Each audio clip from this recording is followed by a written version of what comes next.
There is no democracy. We no longer live in a world of nations and ideologies. The world is a college of corporations, inexorably determined by the immutable bylaws of business. The world is a business. And I have chosen you to preach this evangel. For all my free market healthcare robbing, stock stealing, retirement fund fucking with niggas. Fuck you little credit card scamming, jewelry stealing, crack selling, liquor store robbing motherfuckers. Shout to the homies, Carnegie, OG, Willie Randolph Hearst, Baruch, Rockefeller, the real Rockefeller, my main bitch Leona, pour out a little Louis XIII, Scott Rothstein, Jack Abramoff, hold your head, my Rothschild niggas, let's get this money. I spend my day pepping America overseas, pension for the workers, nigga please, embezzlement, etiquette, private settlement, I'm better with Confederate rhetoric from my mansion in Connecticut, foreclose of it, close out the tenement, I twist words like a speech impediment, I hope you got good credit, bitch, if not, better get a new job with benefits, while I play golf with niggas to get cheddar with, new money buys brand new carrots, my old money bunch of great grandparents, you got grills in your mouth, I ain't mad at you, I own every gold mine in South Africa. Thanks, baby, you made me $1 billion. Plus, I own a building. But each one of my children's... Welcome, everybody, to this edition of Voice of Rebellion Radio. I am your host, Chris J. Today, Thursday afternoon. This is the live version. It's Thursday afternoon. For people who are listening afterwards, this was recorded on Thursday at 4 o'clock Eastern Time. I'm guessing that most of the people that will be listening to this will be listening to this either Sunday night. To the few people, I guess, that may be listening here on Blog Talk Radio live, thanks for listening and tuning in live. I'm sure most of the people will be listening at UCY Sunday, so big shout-out to the UCY.TV listeners, and, of course, our platform that we're at right now, Staybold Radio, longtime home of Voice of Rebellion Radio, but ultimately the great, sweet home is UCY.TV and all the other platforms that this show is redirected on later. I believe we're on Real Liberty Media and a few other platforms that are YouTube, on the UCY.TV YouTube channel later, where we also get a lot of our listens. Thanks, everyone, for tuning in.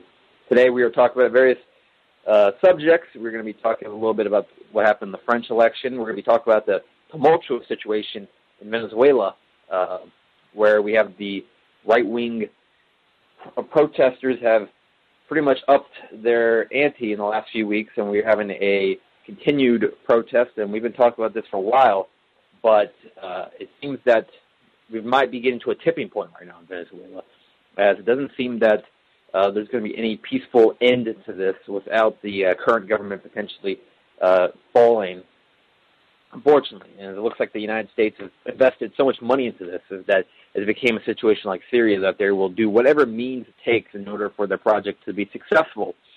By the way, we have from all the people here, all the people on UCY TV that are very familiar with the programming, from Primer Time on 9 p.m. Tuesday night, him and his brother, but we have him, Michael, is here with us at UCY.TV, so say hi to everyone. Howdy, everyone. Hey, Chris, thanks for having me here. I appreciate it.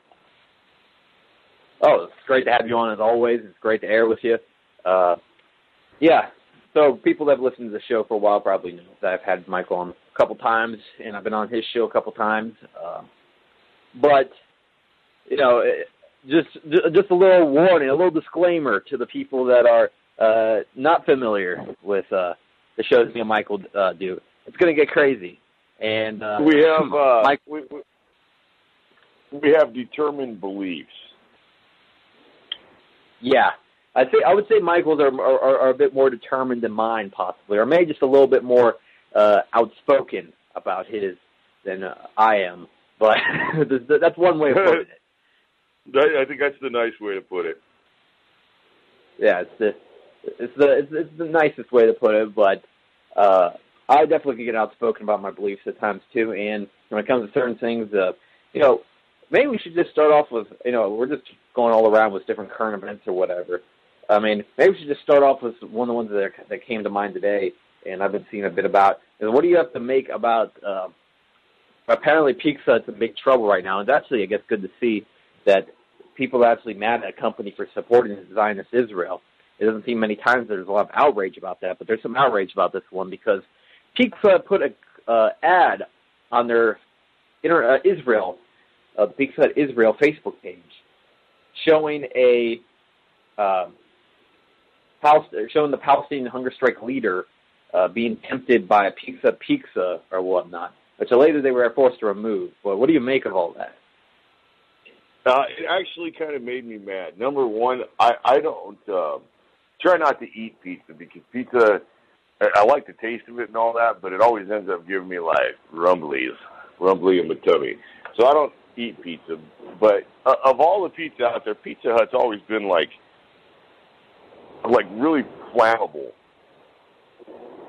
It's like totally greasy pizza, so it's like not my favorite of pizzas. And I mean, you start getting into like how they kind of interjected their product into an international debate. It's not even really an international debate. It's like it's a life and death thing, really. And you start looking at how they're like using that as another method to sell the product, and boy, the anti-merchantism in me starts to rise. It really kind of made me mad. It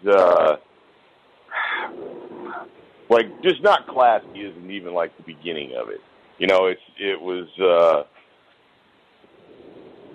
patently offensive is a good way to put it. I mean, it was just, I don't know. You look at it and yeah, shit, it's almost par for the course for what they, for what the Israelis do, and not only for what the Israelis do, but for companies that kowtow to the Israelis. This is, you almost got to expect it anymore. I mean, as disgusting as it sounds. Yeah, I know what you're saying is that at this point it's not surprising, but I think that, I mean, I don't know what the marketers were even thinking at that point. I mean, it just really, at that point, just really mocking. You know what they were thinking? They were thinking that once again, that they are the chosen people and everybody else is goy, is just cattle. So they can say whatever they want. They can use the situation to sell pizza pie however they want because they're the only ones that count anyways. Well, that's very messed up if that's the thinking, but that's probably most likely, considering these are probably Israeli. These are Pizza Hut Israel, so this is most likely someone in Israel, high up in the corporate ladder. There's probably a rich Israeli. It's the mindset with the Israeli elite is that everyone else that's not Israeli doesn't really matter to them. Either they're to serve them or they're enemies to the Israeli state. Pizza Hut Israel definitely crossed the line on so many ways. And, I mean, these people have been hunger striking for longer than Gandhi ever hunger strike. This is a very serious matter. These people are, hunger striking in response to the horrible conditions that they're forced in an Israeli prison. I mean, I see how bad they treat the Palestinians living their normal lives. I can imagine how they treat the prisoners. And that was beyond classless. But, it is good to see that there definitely was backlash in that. That at least Facebook and, I'm talking about the people on Facebook, not of course, Zuckerberg, but I'm talking about the Facebook community and the people around the world are at least somewhat, they're at least not desensitized to the point where this would just be like, whatever, that's funny. No, they realized how, classless of an act this was. And, but we've seen other, different publicity stunts with different corporations in Israel in the past. I mean, remember we had the whole deal with Scarlett Johansson and the, what's the company that, SodaStream. Yeah, we all know that SodaStream was using, was actually having part of their labor being done on Israeli settlements, illegal settlements in Palestinian land. To me, it's no surprise that, this is continuing. And then they sell the slave labor that they're getting. They're selling that as, this is employment opportunity for them. Look how they're changing their future by getting a job working on our plantation. Yeah, it's almost to the mindset of like, it would almost be the equivalent of trying to say like the slave masters at least gave the slaves in the southern United States during the 1800s, at least they were giving them jobs or whatever. because this is what they're pretty much doing in those settlements, is that these people have no other options. It's either work for them or they're going to die because they can't get water, they can't get food. The Israelis have put them in an open-air prison that's worse than a prison in many ways, and the only way pretty much out of there, and the only way really to survive is drastic measures. And that's why I find it ridiculous with the argument that people start talking about, well, they're shooting rockets back at the Israelis, that they deserve this or whatever.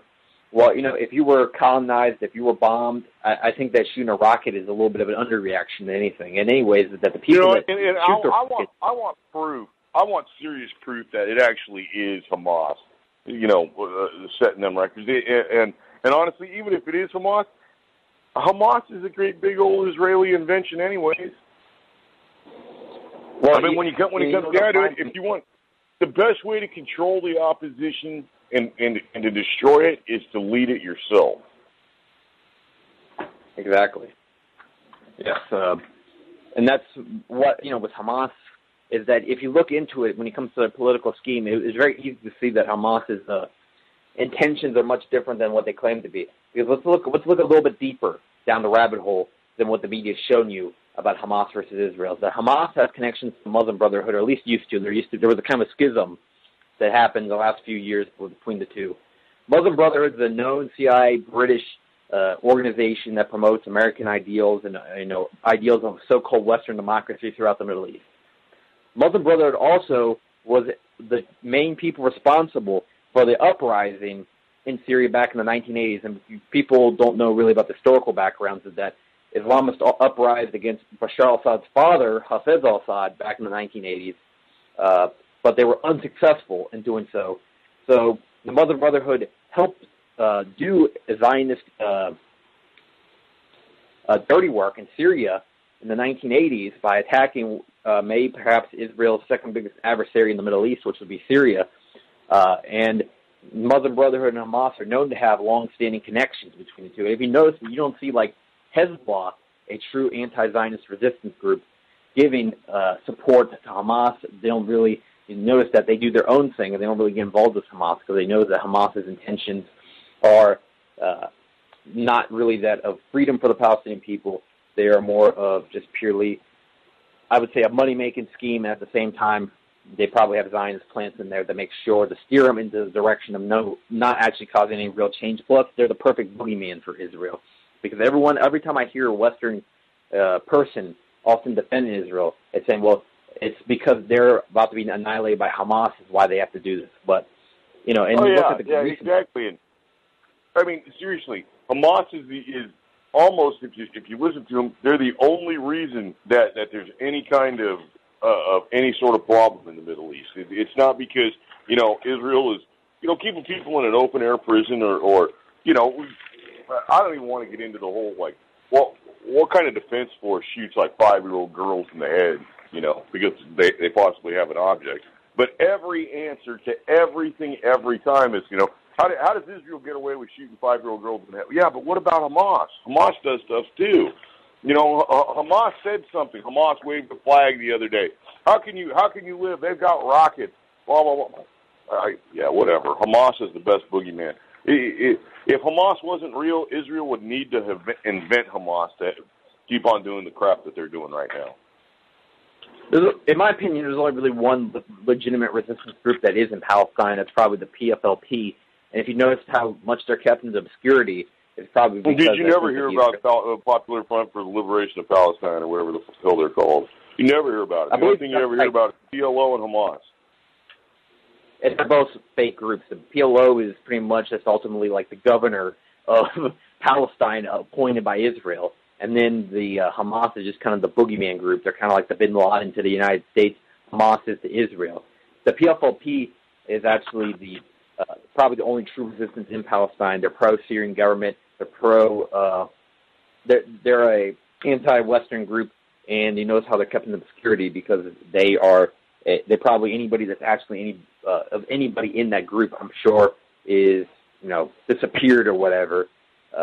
Palestine, it's what's sad to think, is that people that really know what's going on over there realize that the idea of a free Palestine is kind of a romantic vision, unfortunately, because of Israel's dominance over the region, when it comes to their politics, when it comes to their occupation over the West Bank and Gaza, and their just ultimate superiority in firearms compared to any true resistance fighters in Palestine.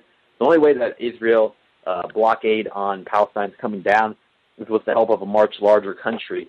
And Iran and Syria do not want to touch it because they already have their own problems, and Russia knows that if they were to touch that situation, it would lead to World War III. So it's like, I don't think Russia's a friend to the Palestinian people, to be honest with you. I think Russian ties to Israel are deep and are long and deep and tenuous and stinky. Well, I'd have to disagree with you there because maybe there are. I think we should disagree on this one because every time we disagree, more information comes out. I would dare surmise that every time somebody talks about, Russian mob activity and how the Russians are doing that, I think it really should be looked at as like this is probably Jewish mob activity. The Russian mob. Well, you're talking about the Russian mob. The Russian mob and the government are two different entities. I mean. Well, yeah, yes and no. Yes and no. I mean, they're still kind of in the shadow of the wall coming down. There's still people who were in power before the wall came down and the dissolution of the Soviet system that are still in power over there. Yeah, but the ultimate guy that's in power in Russia, Vladimir Putin, is obviously not part of the mafia. He actually was a major part of busting up the mafia's control over Russia that they had in the 90s. In the 90s, yes, Russia was 100% practically controlled by the Russian mafia.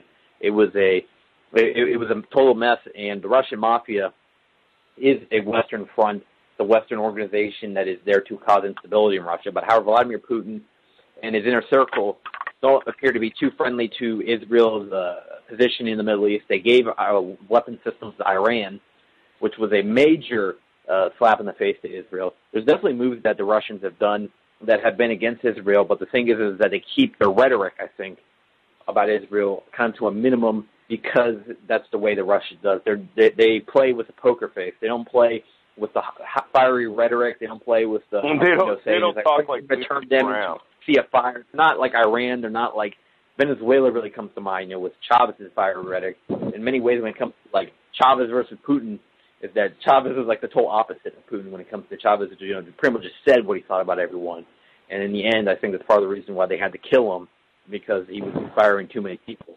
Putin, you know what? It's funny you bring up Chavez because the other day I was in the UCY.TV chat and speaking to some of the good folks in there, and we were talking about Chavez and how he stuck it to Israel. I mean, he called it like it was, and then we got to, we're kind of people who think outside the box somewhat. And you got to start wondering, well, this is the first time he said anything about Israel. I think it's from his show called Allo Presidente, where he was talking about I think the name of the boat was the Mavi Mara, and how the Israelis came in and killed people, and he called it what it was. I mean, it was piracy. It was in it was in international waters. It wasn't in Israeli waters. I think I know what you're talking about. Is that the one where he's like sitting in the warehouse, whatever? Yeah, there's a bunch of people watching him, and they kind of got into it. And yeah, that's the best 4 or 5 minutes worth of video from any kind of politician in the Western Hemisphere I've ever seen. And honestly, start thinking about it, and I guess that's kind of why he had to get whacked. And I mean, I don't know. You could say he had cancer or whatever. I don't necessarily believe like he just had regular old. Oh well, I'm sorry, Mr. Chavez, you got cancer just like Billy Bob down the street. I don't think so. No, I don't believe that Chavez's cancer was natural either, and I believe that eventually when the investigation comes out, I'm not going to say anything definitive until the investigation comes out, and it might take years before they actually find any results, the Venezuelan government, but I think it'll show that he had some kind of toxic elements that were given to him. And, it wasn't just him. Remember, it wasn't just Hugo Chavez that got sick. It was many of the South American leaders at the time. It was Nestor Kirchner. Right, Nestor Kirchner got the same kind of like weird cancer, and did somebody from like Panama get it too? most of them got sick. I think even Lula got sick, the Brazilian guy. You had Rafael Correa got sick, I believe. Evo Morales, the native from Bolivia, got sick. And what's the common link between all these South American leaders who got sick? Well, there's one. They obviously did not like the banks in Israel. I mean, that's pretty much it. Nope, they were outspoken against the banks, outspoken against Israel, and outspoken against the United States. That will get you the cancer cocktail for sure. I feel like it's like I feel like at the same time these leaders they probably weren't as careful. That's why I think that, for example, I think that's why Putin's still alive today, is because of his intelligence background. He's probably a lot more careful than Chavez and whatnot, that allowed. He was meeting with celebrities and stuff like that. You're telling me that one of the celebrities couldn't have slipped them something, he met with like the famous, who was it, the Mexican singer, I can't think of the guy's name, he was singing with him. I mean, I'm not saying that any of these people might have done it to him, but I know that Chavez kind of trusted on Western celebrities a little bit too much. That could easily happen. But there's also the fact that they all did go to the same place at one time, the Organization of American States, or I believe, or something like that, in 2009, and they all got sick around that time. They might have been given. Yeah, I remember that. That was a big thing. They were talking about. There was a lot of talk about BRICS coming into its own at that time, and talking about making like a South American Union and a Central American like a banking. It wasn't necessarily banking, but Central American like commerce guild. And, yeah, there was all kinds of stuff going on at that time. Sure, that was the plan. They were going to make like a bank for South America, and also the South American Union, but something else. It was, I think, what was the name now of the whole organization? I think it was UNASUR was the organization that they were working on, and Banco de Sur was going to be coming about, and now it's kind of like halted because of all the turbulence that's been happening in South America. You have what's going on in Venezuela. You have the political turmoil that happened in Brazil, which led to their leader being ousted. Let's remember that they've already been successful in removing one of these people, Dilma, who was Lula's successor, still the same party, now has been replaced by Temer, who, when talking about suspicious origins of some of these leaders or whatever, it always seems like when there's a American leader, they're never really like South American. It's like Kuczynski, lives in America his entire life practically, then comes back to Peru to lead the country. You have this guy, Temer, who I'm pretty sure is mostly European. Just go ahead and say it. Just go ahead and, straight out say it. They put an Israeli in charge. Temer is an Israeli. Yeah, I'm pretty sure. There's no dancing around it. If he's not like an actual like card carrying Israeli, he's got dual citizenship, and that's where he's going as soon as he finishes running Brazil into the toilet. I mean, I don't honestly, I don't know anything about if he actually is of a Jewish or Israeli origin. He works for the tribe. He works for the tribe. Origin. He's pro-American, he's pro-Israel. That's really what matters, that ultimately where his allegiances lie. And he's shown that in his first couple of years. And also look at who took over Argentina. Went from the Kirchners. Cristina Fernandez Kirchner was very outspoken about Israel. And then they had all that whole phony political crisis broke out. And now Argentina is back into the hands of the United States. Now they have a pro-American, pro-Israeli Argentinian guy who's non-Argentinian. He's not Argentinian. He's probably foreign as well. Marcio Macri, and he's already hated it within like a year and a half of being there, but he's already done so much damage to the country.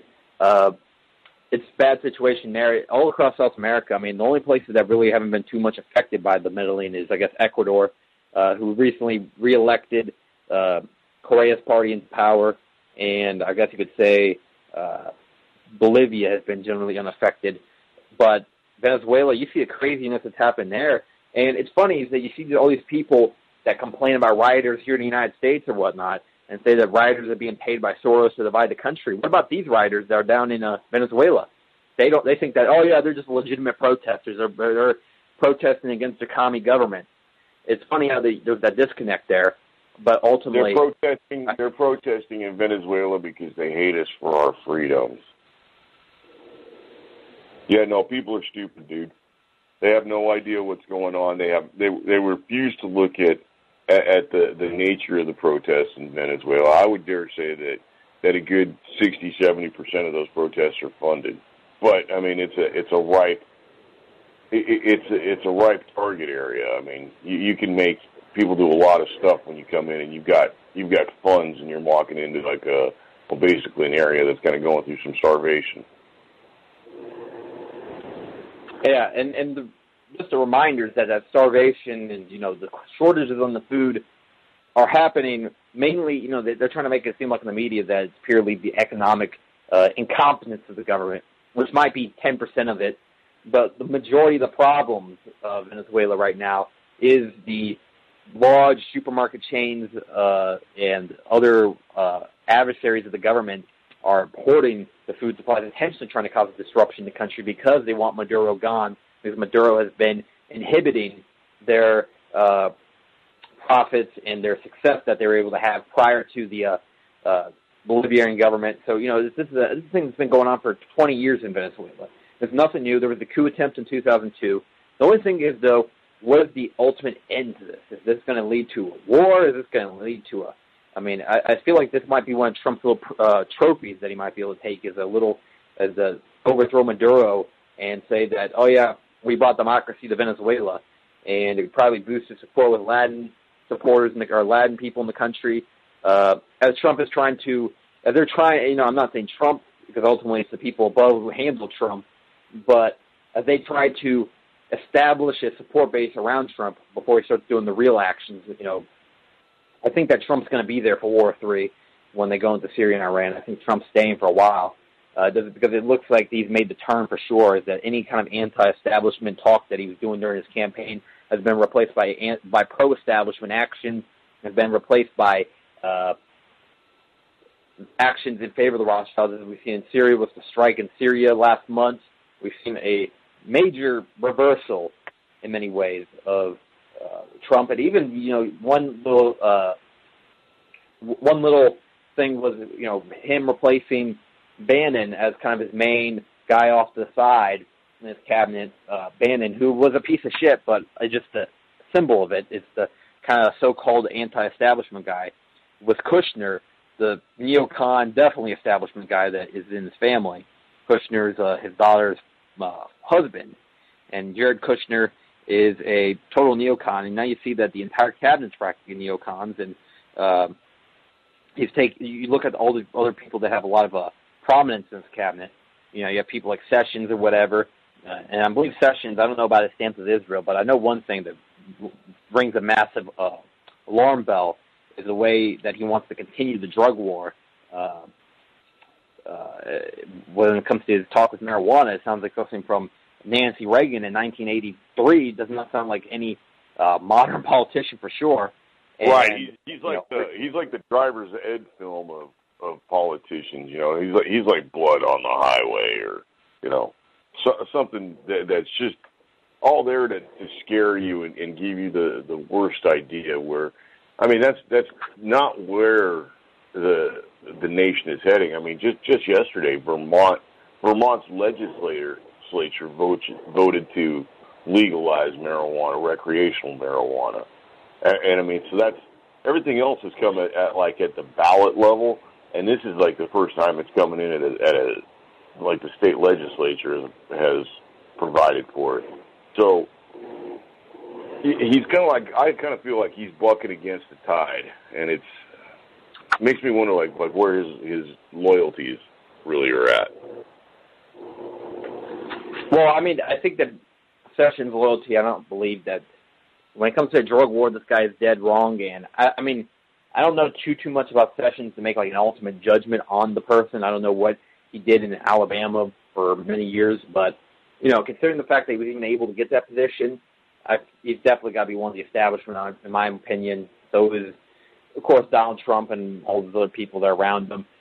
And people are saying that Tillerson is different. Tillerson's not going to start a war. You like Kerry, and I don't see that. Is that Tillerson is talking about Syria just the same way Kerry did, just the same way that Obama did. The only thing that's different, I guess, is that Tillerson once had a friendly business relationship maybe with Russia, he did get the Order of Freedom. But I looked into that, and it's kind of it's not really the award that you think it is. It's not like you have to be so friendly with Russia and they have to really like you to give you that. They give that to a lot of people. It just means that you might have. It's just kind of just like a little symbolic thing, but it doesn't really mean that much. And I don't believe that Tillerson has any intentions of actually making a long-standing relationship with Russia. Anyways, you heard what Russia said is that the relationship has been permanently damaged between the United States and Russia at this point after the strikes on Syria. And Syria, I think. Well, I think so. I think that the relationship has been damaged, but I mean, how much of it has been damaged because of American media? Well, the media is a huge part in it. And when it comes to the American people and how they feel about Russia, is that it's went very much in the wrong direction the last few years. That not long ago, there was the talk that, Russia might be able to help us in the fight against terrorism or whatnot. Talk about maybe 10, 15 years ago. Americans didn't have quite the negative opinion on Russia. And they believed that animosity of the Cold War was pretty much over. But then we got to about 5 years ago, the media took a very drastic turn towards the McCarthyist-type rhetoric against Russia. And, as we went along 2013 with the Snowden Russia incident, and it kept going on, is that pretty much Russia was behind everything. Now Russia's behind every election that doesn't go in the way that they want, or they supposedly in the way that they want. Russia stole my bike when I was 9 years old. Exactly. That's what it's turned into. It's ridiculous. It's asinine rhetoric, and for example, the big claim that they hacked the election or whatever. What they mean by that, they hacked the election, that they hack into the voter boxes, that they said that they gave emails. They're so vague on this claim. It doesn't mean perfect. This is a perfect example. It doesn't mean anything. Russia hacked the election. That means nothing. Number one, they did not hack the election. All right. If you go with what hack the election means, it means that they had like an actual hand in determining the outcome of the election. I don't think so. And number two, who the fuck are we to talk, man? I mean, there's a Time magazine cover with a picture of Boris Yeltsin, like a caricature of Boris Yeltsin. He's holding an American flag, and the title is Yanks to the Rescue. And it details about how the CIA was the good guys in the 1992 Russian election. So, I mean, I think it's just beyond. Yeah, I know. You know what I'm saying? Yeah. Yeah, I think it was actually the 96 election that happened or whatever. It was him between, it was either that or 92. I don't know which one it was. There was two times that he's pretty close. It was right after that little Russian Revolution, that little White House shootout thing that they had, not long after the wall came down. I mean, they were in all kinds of turmoil and shit. And yeah, CIA was more than happy to step right up and, take their place. Yanks to the rescue. I mean, you can look that up. It's a Time magazine cover, And so we've gone from that to, oh my God, the Russians are interfering in our election. Oh, this is something we can't stand. Arm the nuclear bombers, please. I know. It was actually between him and Zernovsky was the two candidates or whatever, and probably Zernovsky would have been unpredictable. Zhirinovsky scared the shit out of the CIA because Zhirinovsky was a rabid Russian nationalist. He still is. He's still around actually. He still leads the third biggest party in Russia, the LDRF, which pretty much nowadays are not much of a political force. They kind of just side, I think, a lot of times with Putin on most stuff. I mean, Zhirinovsky's no longer trying to become the president of Russia. I still don't really trust them because I believe I saw that the party's official stance on Israel is to support them. So I don't know, again, how they could be really nationalist when Israel has every intention to and has had a long history of interfering with their country. But that's for a different show, talk about all this landscape that's going on over there. And also, let's look at the funny thing was that the CIA was, saying how the United States election was tampered with by Russia. Think about how all the South American countries felt like when they heard it. It's like, wait, America's also worried because they might have hacked it or their democracy might have been tampered with. Yeah, like they haven't done that to us for 50 times in the last 30 years or whatever. All different elections they try to influence. All the different. It's like, what year did what year did the United States go to like Costa Rica and start Costa Rica, Nicaragua, Honduras, and start like kicking ass for like the banana companies? Yeah, since then, like 1894 or something, 1890s. Yeah, it was over the Chiquita Banana Company. I think it was around 1911. Company. I think it was United Fruit Company. Yeah, now it comes to mind. Then it's where literally the term Banana Republic comes from. So the United States went in there to influence they brought some guy that was in exile in the United States back down to, I think, Guatemala when this country. It was Costa Rica, and then they overthrew the current government all over pretty much the prices on fruit. I mean, this is the level of interference that the United States has taken in South America for 100 years plus, really. And nowadays it's just gotten worse, it seems like. It seems like any world event or whatever, yet the American media is right there to criticize whatever the Venezuelan government's doing, whatever different governments down there are doing. And you just see the way they've been able to spin it, the way they've been able to spin the situation and have the South Americans forget about the years of horror that they withstood under the American-supported regimes. And what really pisses me off is the way that one certain guy is glamorized on the Internet nowadays, and people forget about what happened in those 20 years that he was in power, which was Pinochet, who was brought about by Henry Kissinger himself practically, along with David Rockefeller. But yet these people that say that they are opposed to the globalist agenda say that Pinochet was a great leader, and Pinochet did a good job of throwing commies out of helicopters. I don't know if this is just a parody for most people, or they actually legitimately believe that Pinochet was a good leader. I honestly think like the free helicopter rides with Pinochet kind of a thing, I think that's, I think it's another example of bad students of history. And we suffer from that disease in many, many places in the United States, but we seem to suffer from that a lot in the political arena. So I would dare say that exactly what you're talking about, the people who are like fetishizing Pinochet and the tossing, enemies out of helicopters, I think that's more of a get your goat thing that they're saying to the, to the lefties, like to the Antifa people who are talking about, victory by any means necessary and blah, blah, blah. Stop the evil alt-right Nazis and their hate speech. Well, fuck, man, you call me a Nazi enough, and yeah, I'm gonna become one. If it at that point, if me saying, yeah, I'll toss your ass in a helicopter and chuck you out over the sea just like they did in Chile, if that starts getting people's goat, well, fuck it, I'm gonna go with that. I honestly, I don't think any of them have an idea who Pinochet was. Well, yeah, but I think both sides really do not. That they probably don't. And exactly, it's on the other side too. It's on the other side too, because you start looking at probably. I'm sure that all those people believe that like Pinochet was like they probably think something like, oh yeah, Pinochet was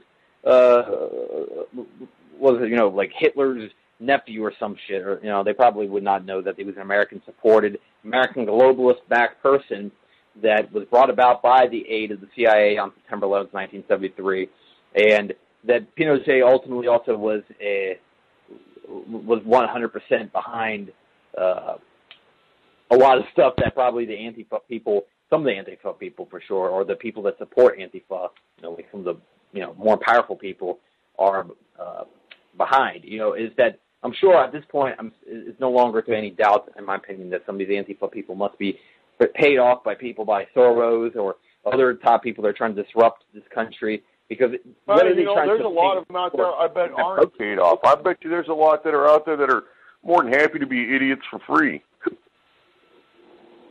Yeah, well, I know a lot of these people are. But the thing is none of them really, for being a bunch of students and cranky, disaffected college kids and high school kids and, want to be kind of like intelligentsia, not a fucking one of them has read a book.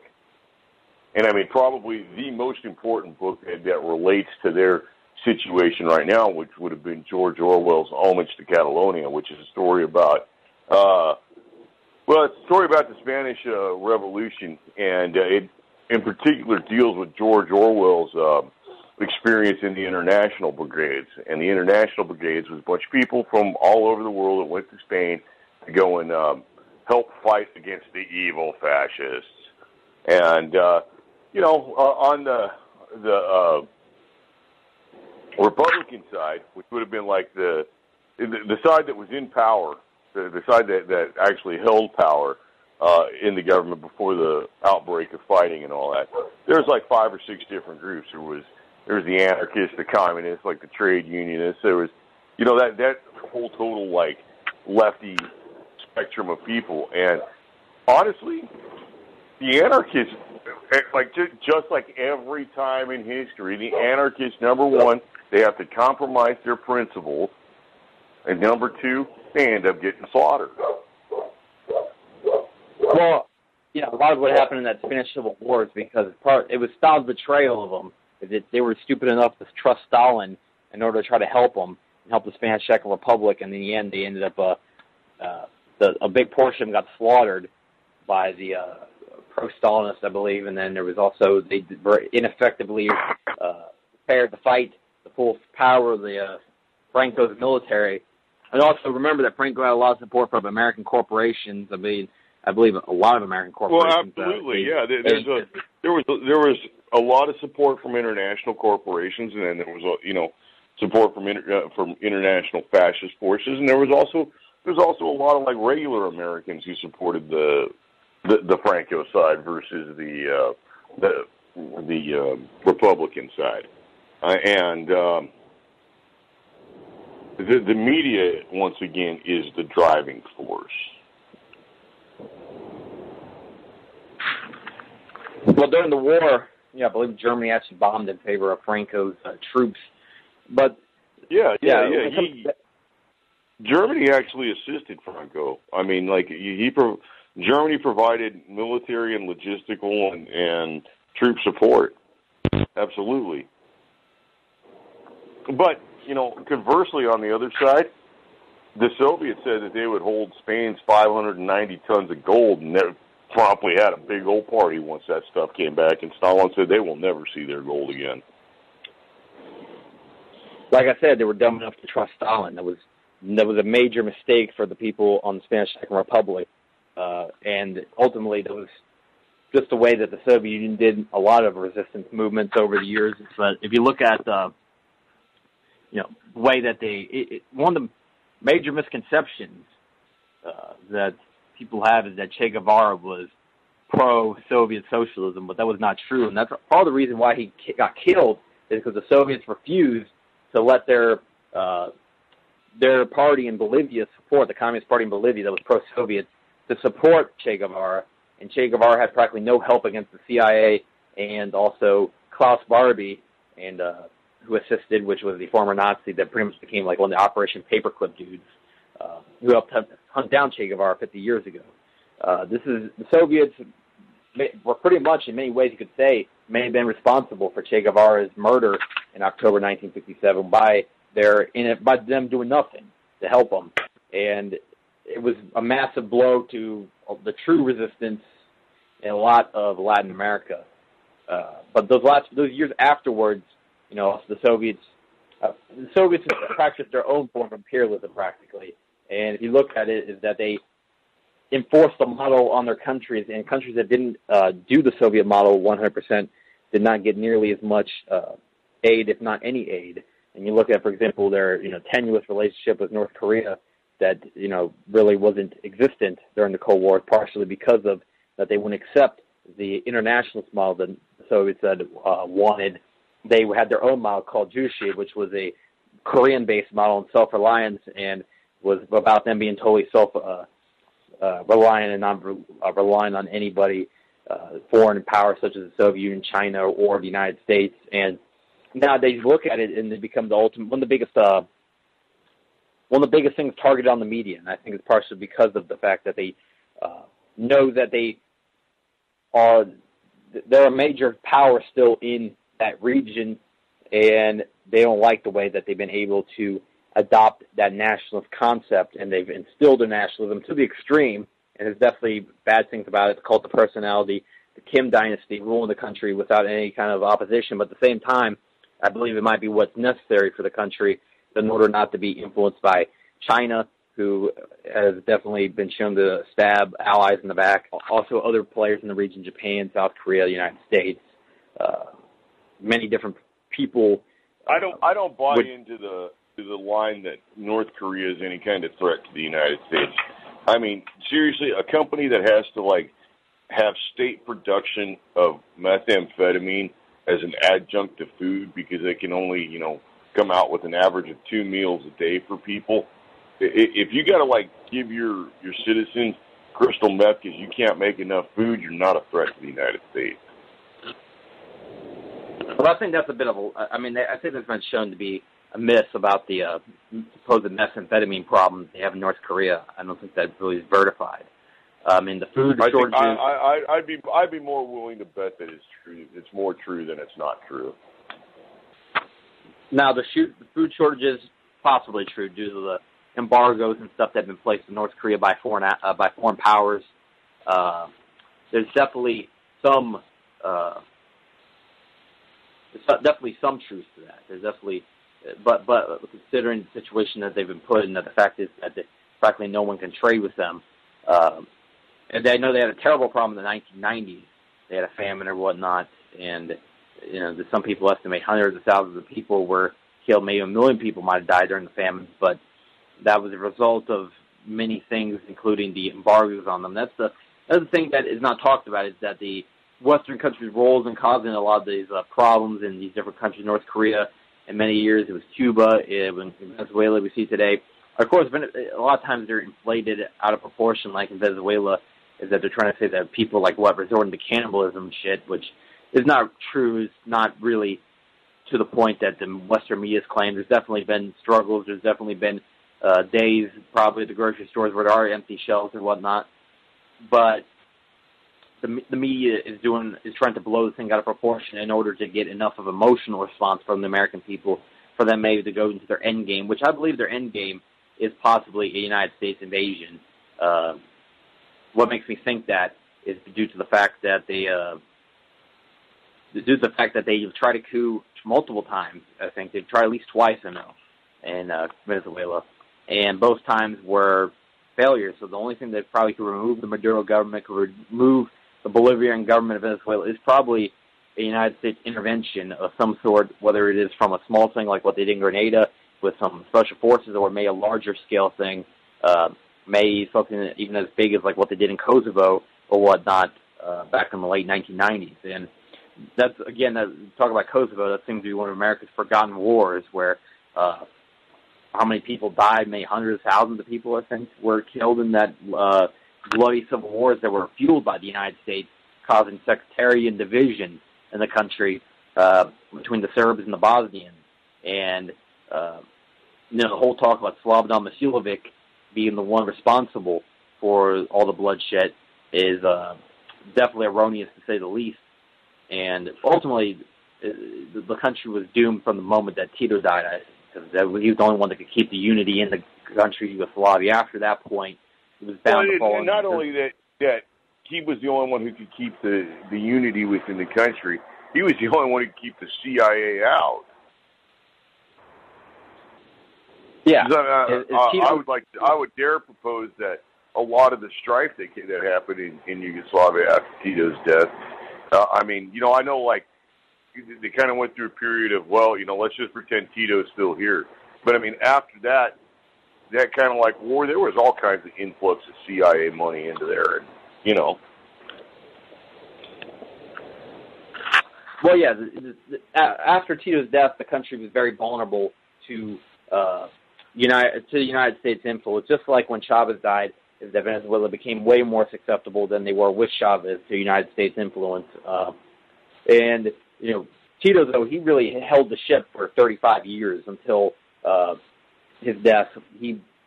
Actually more than 35 years, really, because he was in charge of the country. Really, he was the de facto leader in World War II. But after World War II, he was able to stop Soviet and American influence from the country. And even, we all know the story about with Stalin, is that he pretty much told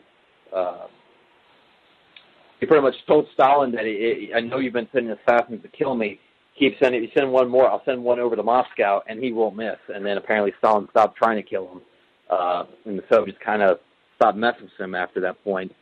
I mean, Tito also was a pretty big supporter, I believe, of some of the Arab allies. Of course, Nasser he was a big supporter of, which was really, when you think about it, the only Arab leader ever to have the balls, I think, to take on Israel directly in 1967. Even though Israel did invade first and start the war, they still did take them on. Unfortunately, the result was of the war, a lot of hospitals and a lot of civilians were killed by Israel. That's kind of the forgotten story about 1967 is that Israel did cross over into the Sinai first. And, well, actually, I believe at that time it was the Gaza Strip was still Egyptian territory. So that was the invasion, was the Gaza Strip. And I believe at that time also the West Bank was still owned by Jordan, something like that. I don't really remember the complete boundaries at that point, but I believe the Gaza Strip was owned by Egypt at that time. And then also the 67 war has a big moment in American history because that's when the USS Liberty was attacked right around that time.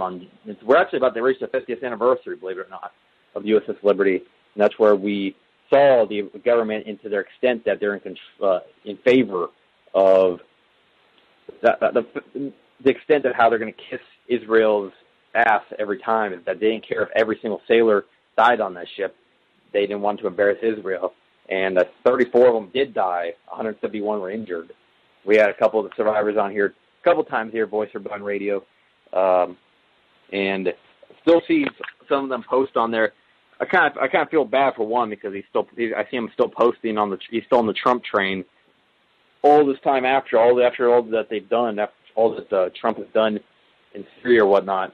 I can't help but think, it's just like I feel like he's just hoping that you'll see a leader, I guess, before he goes that actually opposes Israel, but not to realize, I guess, that it doesn't matter who's elected in the United States. That always Israel wins. It's kind of the same also in Britain and many ways. And I'd go a step further than that. And I'm not going to say that the person that they pick has to be pro-Israel or anything like that, but they will become pro-Israel. And honestly, I don't think you get picked unless they have something that they can blackmail you with. You have to be fallible, and they have to have the way to bring you down before you become president. And I'll be straight up honest. Let's talk about, the whole Trump and the Epstein Island thing. Jeffrey Epstein, a convicted pedophile, and, an Israel firster, has got this island that's, basically it's like a sex paradise. And, Trump made 7-8 visits to that place. You cannot tell me that when he was getting jiggy with some little hot Ukrainian 14-year-old girl that there wasn't a camera getting that thing from every angle. And the minute he stepped into the White House, he had a little meeting with Jared Kushner and all his buddies, and they said, "Here, let's watch this tape. Now you're on our side." That or who knows what it could be. I mean, there's multiple different things they can blackmail somebody with. I mean, there was Trump. Yeah, he was friends with Jeffrey Epstein. I think that's the big one because honestly, there's nothing else you can blackmail Trump on because everybody already knows he cheats on his wife. He's had 3 or 4, huge divorces. Everybody knows he's a slimy businessman. For Christ's sakes, he's the richest man in the United States, billed like that, billed as such. And he had casinos in New York or New Jersey. He wrote a book telling everybody who he was, there should be no surprise with Trump. Yeah, the only thing I could think of short of that or murder or something like that, which probably, knowing him, he probably did both of. Donald Trump had somebody. People really talk about how, he's got ties with the Russians. Well, of course he's got ties with the Russians. Number one, he owned a casino in New Jersey. How do you get the trash taken out if you don't deal with the Russian mob? All right. And number two, in 2008, he borrowed high-margin money from not banks. When you borrow high-margin money from not a bank, who do you get that from? The Russian Jew mob. That's where it is. Well, yeah, Donald Trump, it wouldn't be even the first, high up, president or anything like that would have connections of shady Russian men. I mean, look at George Bush's family. George W. Bush, his brother, who was, I believe, was Calvin Bush, had connections to Russia via Boris Berezovsky, who helped funded his Ignite learning program or whatever. that was used by many schools. That's where he got some of the money for that from. By the way, I think Boris Berezovsky was the guy who bought like the entire Russian media after the wall fell and like was the fire sale that happened in the 90s. By the way, for those that don't know how that fire sale worked, we'll just say if you were rich, like decently rich, had tens of millions of dollars at that point, you could have became insanely rich because you could have went to Russia, bought something for $50 million, it was worth $1 billion, like what Berezovsky did. I don't know if he already had the money like that or did not, but I know that he did that and profited a huge amount of money from that. And I know that the Bush family was working with that guy, and that's not really talked about. But they're trying to make this sketchy connection that I believe that Trump's connections doesn't go to the Russian government. It may go to the Russian mafia, but I don't think that Trump has any connections to Vladimir Putin or has any connection. I'm more convinced of Trump connections to Russian mafia than to the Russian government. 100% is that the mafia he definitely could have connections to Russian mafia, just considering also how big of a criminal organization they are here in the United States. I don't think people realize that they are pretty much the most dominant mafia now existent in the United States. They're no longer the Italian mafia. The Italian mafia is pretty much an obscurity.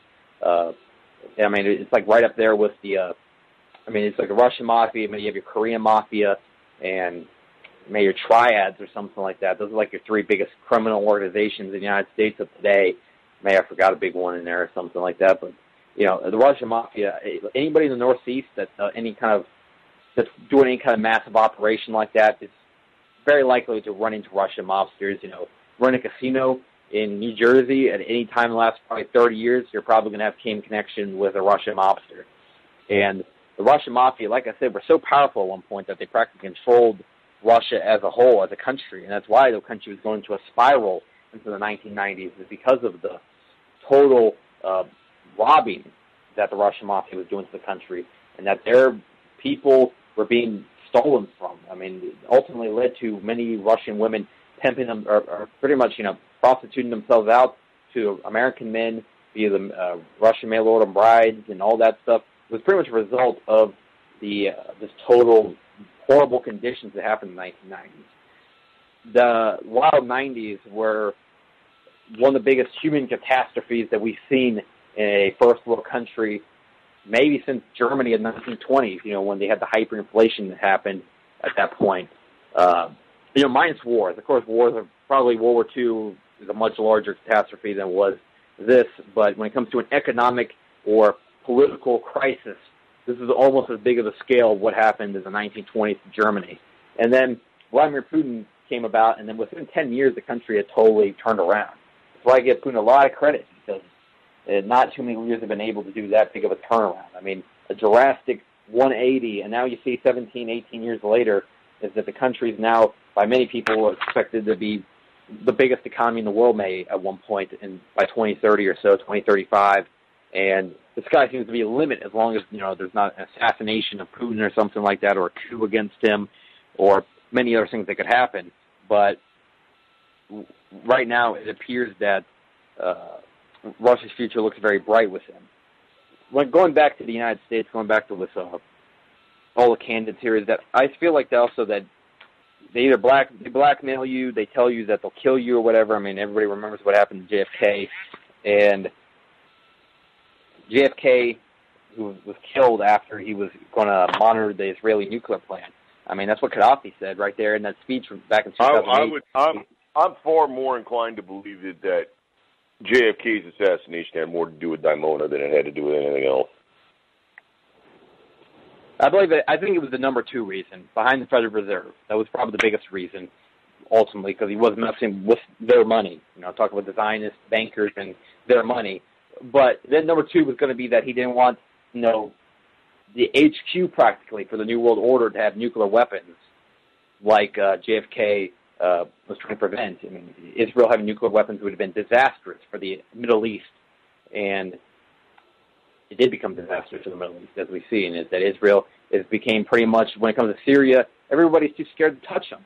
No one can do like what Nasser did in 1967, because, naturally, like, for example, Israel keeps striking Syria all the time. Every few days it seems like there's a new strike against Syria from Israel, not talked about in the media.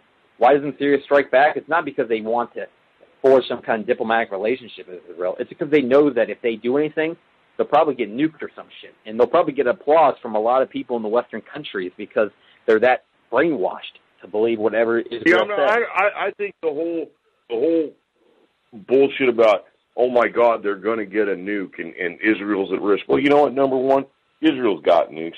And number two, Iran's been, 6 months away from a nuke for 26 years. And, all right, so let's say they get it. What are they going to do? Immediately, drive it into Israel or launch it at Israel? No, I think the whole fear about Iran having nuclear power is that it interrupts the Israeli monopoly on, medical radionuclides. You know what happens is that Israel... It's money thing again. If Israel doesn't have a monopoly on nuclear weapons, then there's a whole different ballgame when it comes to Syria, the war there, that people will be now no longer as afraid of them as they are now. Iran, possibly getting nuclear weapons scares the shit out of Israel because it levels the playing field where they can no longer do whatever they want in the Middle East. And there is one other Middle Eastern country that has nuclear weapons, but guess what country it is? Pakistan. And Pakistan's been forever practically an American ally. They'll never touch Israel. They don't have really any intention to touch Israel. Apparently the biggest thing between them is potentially some conflict with India that they've been, I'm pretty sure that's been set up by powers that be, the India-Pakistan bullshit border conflict over Kashmir or whatnot, which I'm pretty sure the Pakistani government doesn't really give a shit about the people of Kashmir. It's pretty much just a little political ploy to keep their little bullshit game going between each other. But let's also forget in place. I think when a lot of people you say the word Kashmir, they're going to think of the song by Led Zeppelin or whatever. Well, and the sad thing about that is that's just another indicator of how far our educational system has fallen in the United States. Every time that there's something mentioned that it should have a different idea pop into their head, it's been replaced by some sort of pop culture reference. Well, yeah, it's like what I saw with the Department of Education, it's just, the whole education system in America is a joke. But here's a little story that today I was watching the news, and I'm pretty sure this lady had some kind of government position with education or whatever, and she's talked about, oh yeah, we should be, I'm experimenting here at my university, implementing Pokemon Go into my learning lessons. I'm like, give me a fucking break. This is what our country came down to, where our education, these people are paying, these students are fucking paying for this, here at the universities, and they're going to get paid for this cut rate, education, whereas, oh yeah, you can play video games because it somehow has some kind of educational benefit. Bullshit. It's why my middle school, why my high school was part of a joke, was because of the fact that, the expectations were very low. And I'm not saying that you need to go fucking Gordon Ramsay as a teacher or whatever and be like, every time somebody hands in some bullshit, be like, fuck you, rewrite that essay. But I'm saying that you definitely need to have higher expectations. And also, you need to teach kids how to think for themselves, not go by the textbook every time, go by the fucking manual, That might work at work, when they work some boring retail job or something like that. But when it comes to their life, when it comes to any kind of legitimate career that will aid them, they're going to be in trouble if you can't critical think. And that's what they're really not teaching anymore. They didn't teach us how to critical think. I learned critical thinking from other sources, and really all my education about politics and stuff like that, almost none of it came in school. Like 0.001% came from school. Almost all of it came from right here on the internet and stuff like that, different YouTube videos, and I guess a few books here and there probably piqued my interest, especially when I was younger, into probably actually reading internet articles. I kind of laugh. I wonder what people my age spend their time doing on their free time. Are they reading articles about how the Gaddafi loyalists may take power in Libya again? Probably not. They don't read. They don't read, dude. It's Pokemon, and it's Kardashian, and it's Kendrick Lamar, and whatever other pop culture bullshit that the merchant can shove down their throats, just as long as they don't think about what's actually going on. What's sad is actually I think Kendrick Lamar is actually not even as bad as it goes. I mean, there's this one guy. I don't even know how this guy is famous. I mean, 21 Savage is this one guy I keep hearing all about, and he's like, I don't know. Maybe I just have really spent my time in the that part of town, I guess, for a long time, or been around those people. But, what I mean by that, and it doesn't mean anything racist, I'm just saying inner city, the urban areas or whatever. But 21 Savage, this guy looks like a villain. He looks like something. It looks like there was a picture going on online. It's like this guy looks like he's about to reveal to the world his evil plans, and he's going to tell Batman that he needs to return his cape into him by 6 o'clock. And then all that this guy does, he pretty much just sings about, like, I don't know how much of a savage, I guess. And savage, I guess, means like stone cold, I guess, is the non-slang version of it. Everybody, if you notice, it's been like the thing for the last 3 years on the internet. Is everyone's like, "Oh, Savage 100." They put like the little underscore 100, saying, "I'm fluent in this a lot of these pop culture speak references." jive. You speak fluent jive and fluent Twitter. I speak fluent Twitter. I believe I speak. I spend too much time looking at memes. That's all. That's a lot of evenings spent doing that, but also a lot of time researching as well. And so it's funny. It's like also like even in school, it's like what I would do as soon as that. That's how it was not normal. It was like I'd finish my little assignment that would take me like 20 minutes sometimes, and then I would have like an hour just to kill in the library. And what I'd be doing? I'd be going on RT and stuff like that and reading the different articles and reading about what's going on. And I wonder, the rest of the people are probably playing like Minecraft or some shit, or I don't know. I don't know what they would be doing. Looking up Sports Illustrated to get the latest football statistics. There was some, that was me sometimes. I admit I would spend sometimes, when I'm bored, looking up NBA stuff, or I keep up with both.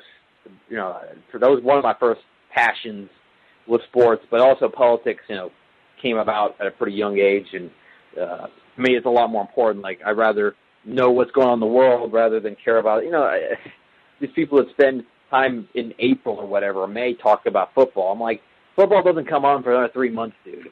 I would get if you're talking about football when it was actually on, it was Sunday in October or some shit, but we're talking about the draft or whatever, to me, and that's like all they fill the minds of American men with on ESPN. They talk about football all the freaking time, and it's like one of the greatest distractions ever, because it's all people. American men are either distracted by that, they're distracted by, I guess other men may by the rap music and stuff like that, or via the endless chasing of women that they've turned into with the culture. I believe they've turned that whole thing into something it's not supposed to be.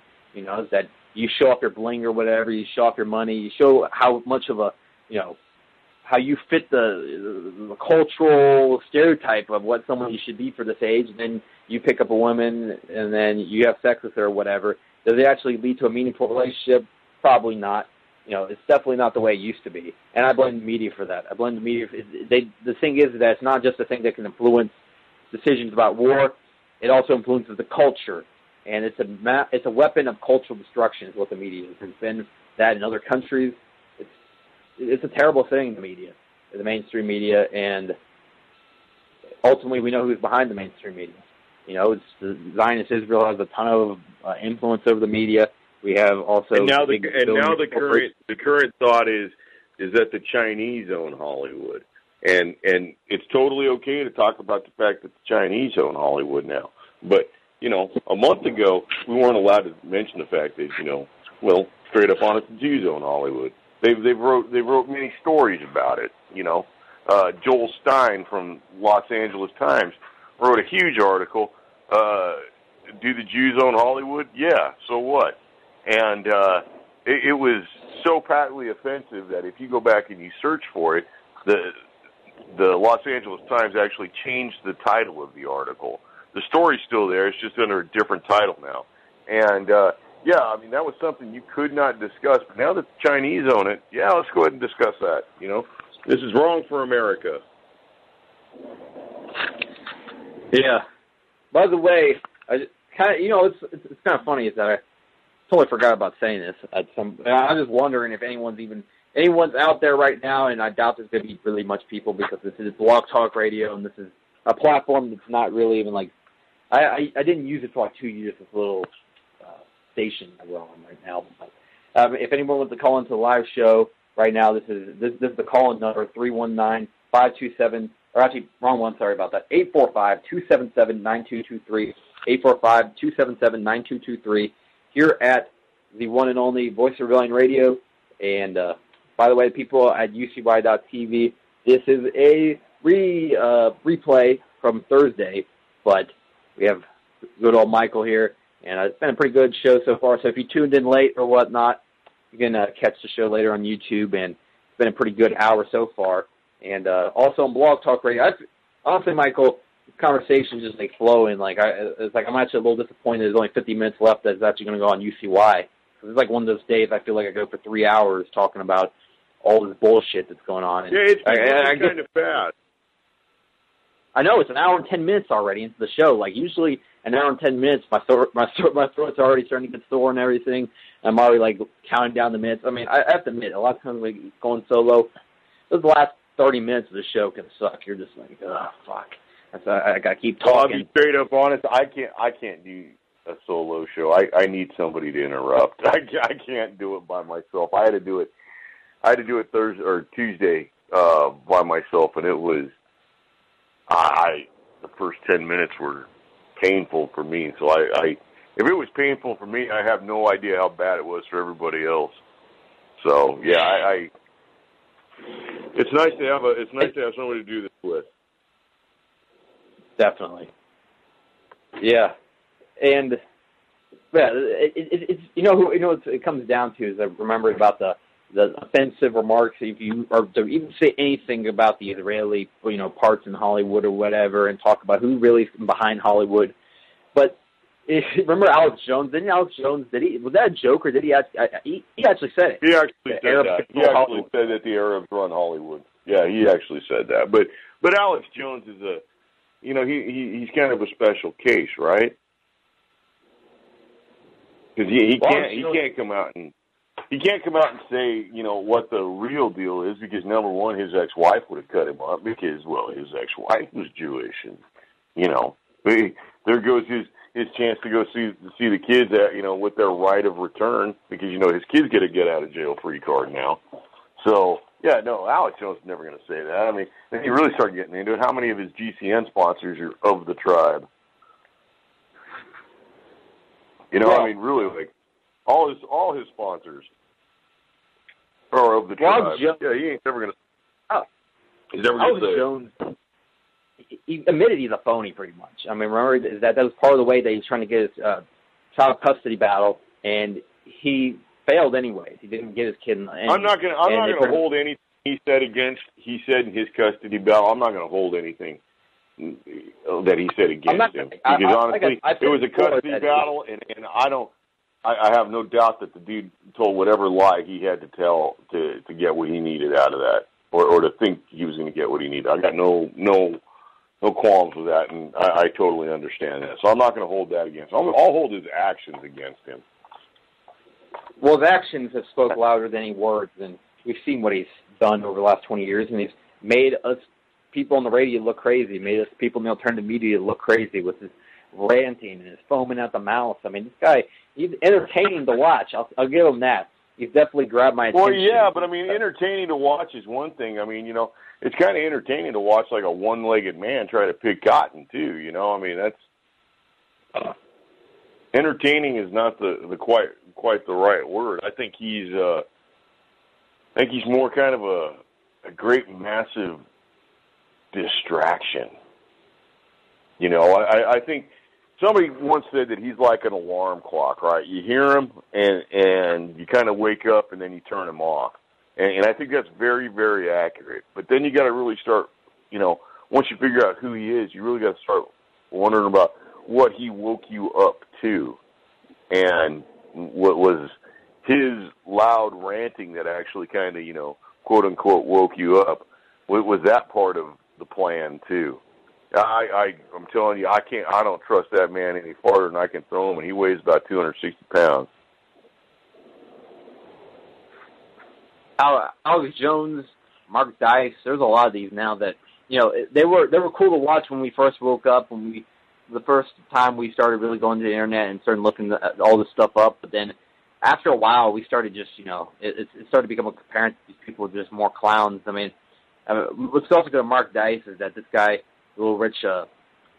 He just seems like, to me, just seems like your typical rich preppy guy that moved out to California, and now he thinks he's smarter than everyone else, and he's definitely probably got a lot more money than everyone else. If you really look into Mark Dice, into who Mark Dice is, I kind of have a feeling that Mark Dice is like he's a military psyop. He's got a background in what is he? He's a radio signals man, and which kind of like makes it sound like he plays with radios and stuff. But he's more of a psyop kind of a guy, and yeah, I don't trust him either. I don't know, but I don't trust a lot of people who had any of the Jones affiliation in the past. But Jones, it's kind of tainted, Well, yeah, InfoWars is now, to me, it's almost also it's kind of weird to watch them. It almost became mainstream now. It's Trump's election, and it's weird that now that Alex Jones is actually defending the current president, a lot. Even I'm pretty sure he's still doing it, even after the strikes in Syria. There's a little British, I called him one, I think before he denounced Trump, I think I said that Paul Joseph Watson was his British sex slave, which it might have been a little harsh word, but Paul Joseph Watson, I give him credit where credit's due on this issue, which was the Paul Joseph Watson denounced Trump after the strikes in Syria, and he jumped off the Trump bandwagon, even despite all the hate that he got from that for doing so. But at the same time, he still is working for InfoWars, I believe, and he really he's one of those people that makes all of us despise, is that he just says stuff to piss people off, and it's kind of like what Mark Dice does. What Mark Dice is really shitty is that he's doing one of the biggest, ultimate, I would say, elite agenda is to make people demoralized in their own common man. And that's what he does by going on the man in the street and, showing how stupid people are and showing how he's smarter than everyone else. He's kind of doing that agenda, when he goes, you've seen some of his videos. I don't know if you have, but I'm sure that a lot of people in the list. I've seen a couple of them where he gets out there and he asks somebody, like, what do you think of this? And they give some sort of just stupid answer. Yeah, like there was then they get more and more ridiculous. It makes me almost believe that they're staged, because it's like he starts asking, it's like, do you know what July 4th was fought over? And then they're just completely clueless or whatever. And it's like, I don't know if he's really running into these people. People, I mean, at least where I'm from, are not that stupid. They might be stupid on a lot of other things, but at least they know what the fuck I have a feeling that there's quite a bit of editing that goes on. I don't think he makes that video in 2 or 3 hours. I think he's got to spend some time out there to find the perfect idiot to show up. Yeah, and there's that one video also where he's like, it's like he either offers them a chocolate bar or like a $100 piece of silver. He doesn't say the value of it, but he says like a 1 ounce piece of silver, and the people start taking the chocolate bar instead of the silver. I think a lot of people have taken the silver. You would have to find a lot of people before you found the ones that actually had taken the chocolate bar. It's probably done with a lot of editing. I'm sure there are these people out there, especially if you catch them off guard and it's put on the spot like that. You might just have a brain fart. They might not even be that stupid. There might be people that's stupid. I hope not. But of course, I do see some pretty stupid people around, and I'm sure he does run into them, but I'm sure it's done with a lot of editing. And Mark Dice, there's more than him even. I mean, there's Mark Dice, Alex Jones, there's quite a few others. It's really weird to have seen Glenn Beck go off the deep end. I mean, he went from a mainstream Republican, then he went into some of the conspiracy stuff, but still with the Alex Jones version of conspiracy stuff. Then he really took a real dive into the deep end. Now he's a Hillary Clinton supporter. I don't even know what the fuck happened to him, honestly. I know he's had some problems with drinking and shit like that. I'll be straight up honest with you on that one. I think somebody found the tape of Glenn Beck, diddling a 12-year-old too. I don't put it past any of them. I think they're all a bunch of kid touchers. With Glenn Beck, I could possibly agree with that, because Glenn Beck always, he does seem a little bit weird. I don't think all of them are. I mean, I think that definitely there's probably a decent amount in there, unfortunately. And Glenn Beck, I mean, the dude is kind of just like off. Like I said, is that the dude went off the deep end for sure. There might whatever blackmail they have on him, and who knows what it is. It could be something not as bad. Hopefully that's it, and just because he wants to protect his good boy Mormon image or whatever, that could be it. But who knows? Honestly, it's just speculation at this point. But Glenn Beck, holy fucking, still exists in the alternative media right now. Well, I'll tell you, I remember when this is going to go back into the mid and early 90s. I remember when Glenn Beck used to come on before Rush Limbaugh, back in the heyday of Rush, back when would have been during the Clinton administration, and I always remember thinking that Glenn Beck, that this guy has got it. He's got such an engaging show that this is the guy of the future right here, and it's been a long way since there, and makes me kind of think, he was like you said, he was kind of more right wing, more kind of conservative libertarian minded, and now he's kind of like gone over to the dark side. I mean, just the other day I saw him. He had a great big old long interview with comedian Samantha Bee, and I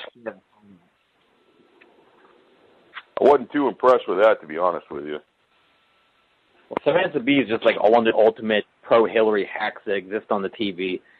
She's like Amy Schumer, but worse when it comes to her, bullshit, men are misogynist pigs type attitude. This is at this point. I don't have.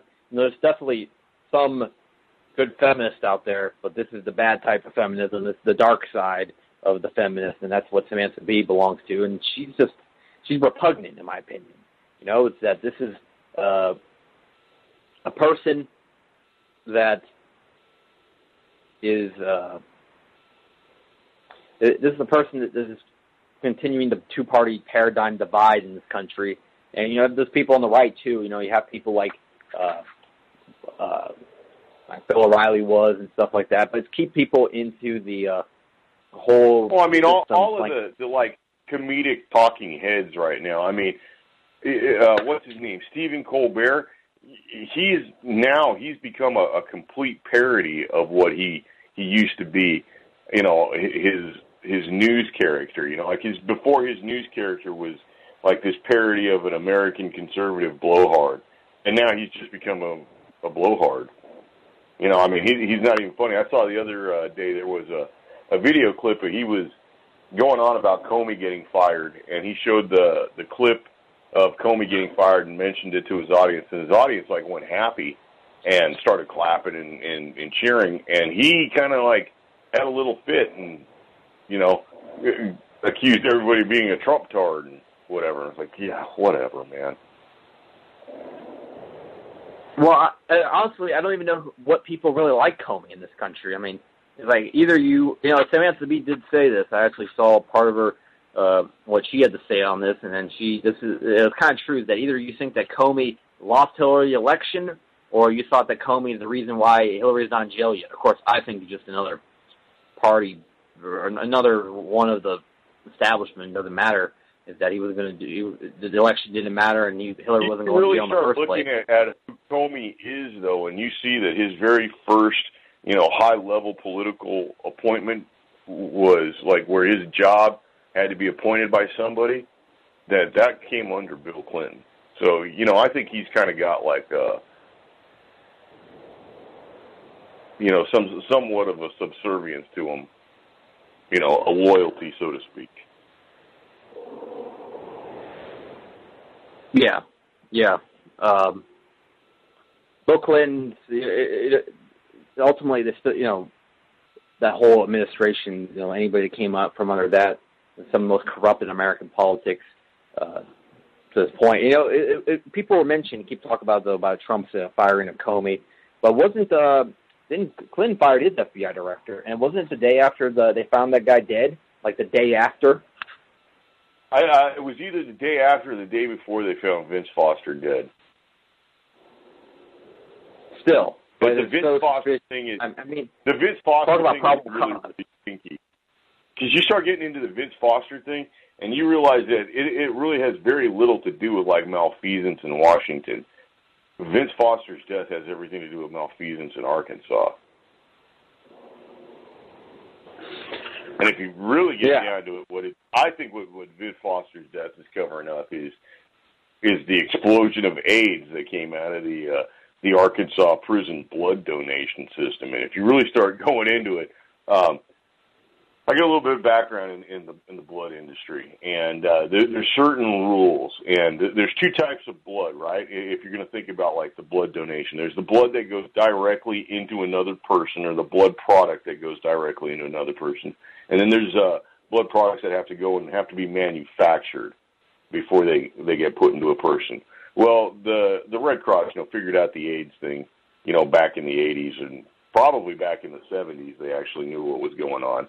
But they changed the rules for donations. And if you're going to donate blood that actually, like, went directly to a person, there was no more compensation for it. That means you didn't get paid. You didn't get anything more than a T-shirt and some cookies.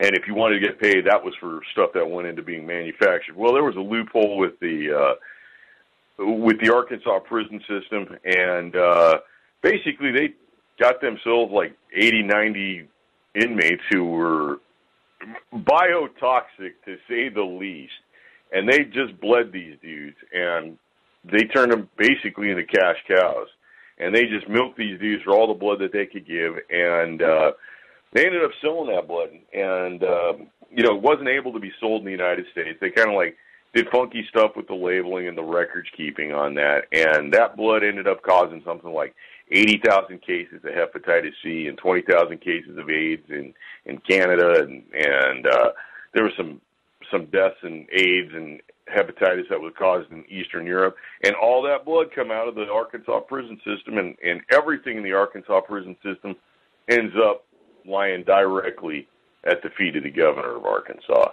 And Vince Foster was privy to all that, and then he died. He died. No more questions.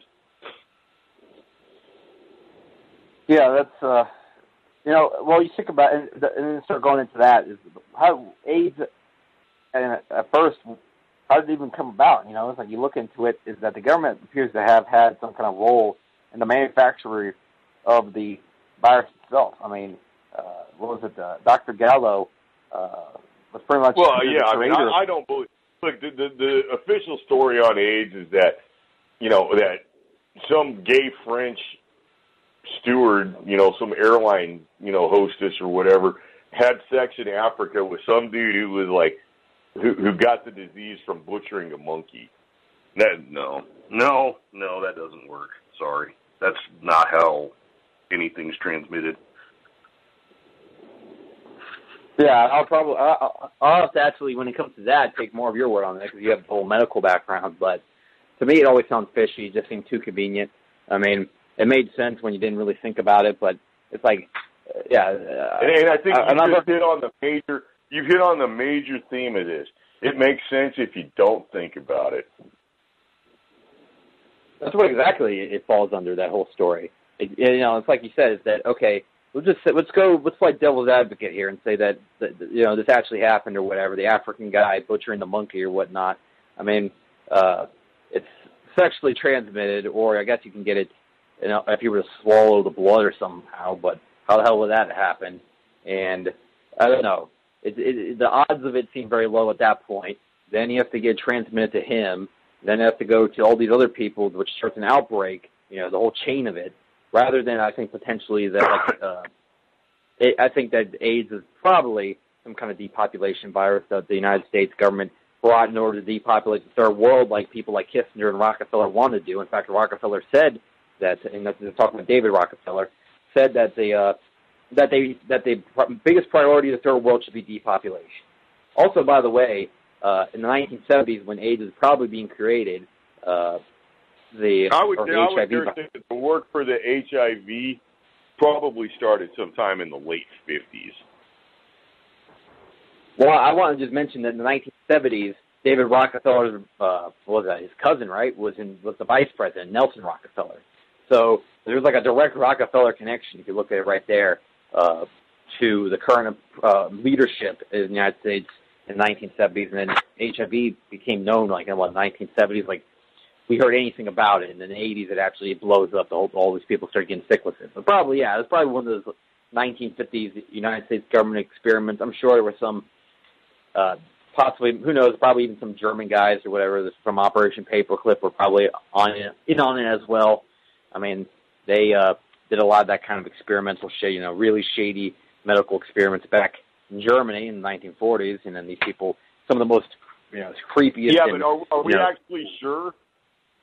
Are we actually sure that there were all these, horrible medical experiments? Because, at the same time, we're also being told that, that the Germans killed people by putting them into, what was it? It was it was a mine car that, moved super fast and, would make people, vomit to death. And then the Nazis tickled Jews to death. And then, they made them fight bears in cages. And, the best one is that. How did they get rid of all the bodies that they never found? Well, it's because they used gigantic, massive amounts of electricity and then poof into ash. And I don't.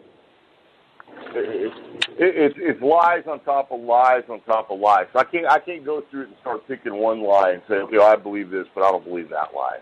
To me, it's now it's at a point where it's all just lies. Well, you don't. So what? You don't think the Holocaust happened? I'll say that I think that a lot of Jews died. That I have no doubt that a lot of Jews died. I will say that I do not believe anything about any kind of number of 6 million. I think that's a big old load of shit. But I will say that a lot of Jews died. I'm going to have to point to the fact that the Allies coming in never found any death camps. The Allies came in and they found work camps. Only the Soviets found death camps. The Red Cross never once reported any kind of evidence of mass extermination going on. And I'll even acquiesce to the fact that I do think that there were probably instances where they lined people up at a pit and shot them and pushed them in. That's a completely different situation than setting up a factory for exterminating people. I don't think that factory stuff ever happened. I got no doubts that people got lined up at pits and shot in the back of the head. Hell, the Soviets did it. The Katyn Forest in Poland. They ended up shooting 30,000 Polish army officers, and then they blamed that on the Germans. So I mean, I don't believe that the Holocaust, quote unquote 6 million and trains into Auschwitz, coming in one side full of people and out the other side full of ash. No, I don't believe that shit. But yeah, I mean, they were the enemy, and to be honest with you, they were an enemy that couldn't fight you. They couldn't fight for shit. They picked a fight that they couldn't really fight. And so yeah, I mean, there were deaths, but I don't think there was any kind of large scale extermination shit. I will say that he did try to push them out because I mean, there's historical precedent showing. I mean, the 1933 Havara transfer agreement shows that he was doing everything, and when I say he, I mean Hitler was doing everything to get them out of the nation, not to kill them, but just to get them out. You go elsewhere. You go to Israel. That's where you've already got that land. You people already stole that from them. Quit stealing here. And, that would have had a little bit more time. Maybe things wouldn't have happened, but then things didn't happen, then you wouldn't have 6 million to cry over. And then you really start getting into the 6 million number, you start seeing that number shows up throughout history, time and time and time prior to this, to the advent of the written word. There's always this concern for the mythical 6 million Jews. So yeah, no, there's too many things, and the biggest thing, man, is this is what's billed as the most horrible event in the universe, and immediately you're hit with 2 lies about it, and 2 documented lies, the lampshades and the soap. So you got the most horrible event, you're immediately hit with two lies that make the most horrible event even more horrible, and then those lies are shown, but you're not supposed to ask any questions. You know, and then, I mean, never mind, like if you get into math and you start talking about how, you know, the plaque at Auschwitz said, you know, 4.5 million, and then they like revised the total to like 1 million, and, you know, 6 minus 3.5 still equals 6. Okay, you know, that's like lawyer math right there. But, I mean, there was definitely a lot of bodies that were found. I mean, the numbers probably... Absolutely, I mean, absolutely. I got no doubt that there were a lot of bodies found. And I'm going to say, look at it, put yourself in the shoes of the Germans. You got a prison camp full of enemies. You got this work camp full of prisoners that were your enemies, and you've got soldiers. And you got one peanut butter sandwich. You give that peanut butter sandwich to your enemies who are the prisoners, or you give that peanut butter sandwich to your soldier. Shit, you give that peanut butter sandwich to your soldier. He's fighting for you. He's the whole reason that you're here. You know? The other ones are enemies. So, I mean, yeah, people die, but you put, like, large groups of people together anywhere. I mean, even in today with our, you know, magic of sanitation and shit, man, people come down with cholera and all kinds of diseases. You know, just from being, I mean, look at the Superdome right after, like, Katrina and Rita. I mean, that thing was, like, teeming with disease, and those people were only in there for, like, a week. Yeah, but you really think that the roundup of these people was justified?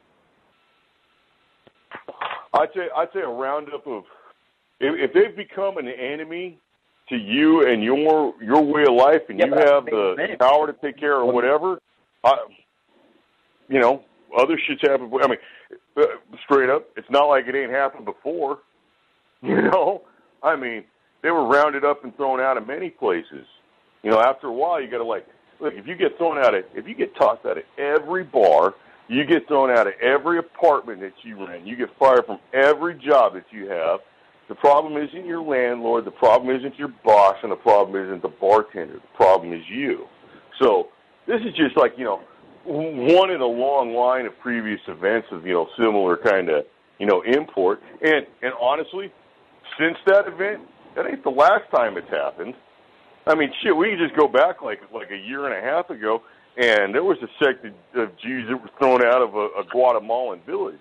And I'm going to be straight up, this is going to sound racist as all hell, but look, when a pygmy dude with a bone in his nose wearing a loincloth says fucking Jews and kicks you people out, there's a problem. There's a real big problem.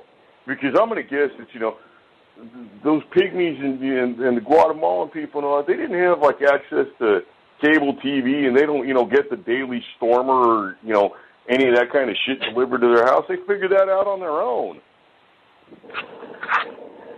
The Daily Stormer. Yeah, that's, you know, when it comes to, but you're talking about I think the Daily Stormer is a honeypot. I think the Daily Stormer is, like, out there to, like, provide, you know, like, provide for illumination of the idiots. You know, like let everybody see, like, the people who got the power to put people in jail, that you start with those guys. That's what the Daily Stormer is for. It's a great big honeypot. But, I mean, I just brought that up just because it's, you know, it's this whole Nazi thing. You know, I mean, like, make it sound like they're the guys from Iron Sky or something. You know, we're going to come down and, like, hit us with a meteor blitzkrieg in a week or something if we don't, like, cough up $6 million. You know, we're a bunch of crap. So, yeah, I mean, that's kind of, I guess, how I feel on the Holocaust. You know, I mean, I think we've been lied to about everything except that. Yeah, right. Whatever. We've been lied to about everything. We've been lied to about everything. And that's one of them. And the fact you cannot ask any questions about it is, to me, is the greatest, biggest flashing red neon light that says that you're being lied to about it. But you know what I have to say to that is that, I mean, I have to disagree with quite a bit of what you said. The only thing I'll say is that I believe it's been politicized beyond. It's to the extreme. I mean, the way that they've done to the Palestinians by trying to make this like all Holocaust survivors and whatnot when these people stole the land. Hey, all right. So I don't watch a lot of TV.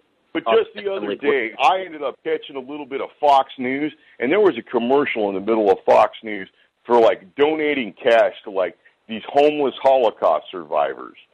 And I just had to be just dumbstruck by it, that if, 70 years after the fact, 70-plus years after the fact, there's homeless Holocaust survivors, where the fuck are all the Jewish movie stars and shit?